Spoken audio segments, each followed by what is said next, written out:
આવવાની જરૂર એટલા માટે જ પડી ભાઈ. દેખો હું તો હાઈવે થી જતો હતો, ત્યાં ટેમ્પા વાળા રાજ હોટલ થી એક લાઈનમાં ઉભા છે બધા.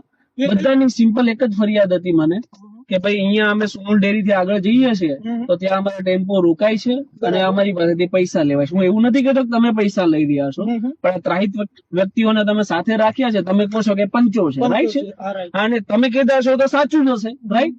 પણ અગેન લોકોને તકલીફ ના થાય એ રીતે પ્રોસેસ કરો તો કઈ તકલીફ જ ના હોય, તો મારે અહીંયા આવવું ના પડે. તકલીફ ના પડે તો પછી આપણે અહીંયા કઈ આવવું જ ના પડે, તો પછી આ કોઈ પ્રશ્ન જ ના થાય, સમજાણું? અને મારે બે વજે અહીંયા ધક્કો જ ના થાય, રાઈટ. એટલે હું તમારી કામગીરી પર શંકા નથી કરતો, પણ મારે માત્ર એટલું જ કેવું છે કે જે જેન્યુઅન ટેમ્પા ચાલકો છે, જે ઓવરલોડમાં નથી ચાલતા અને કાયદેસર માલ લઈ જાય છે, તો એમને આરામથી જવા દો.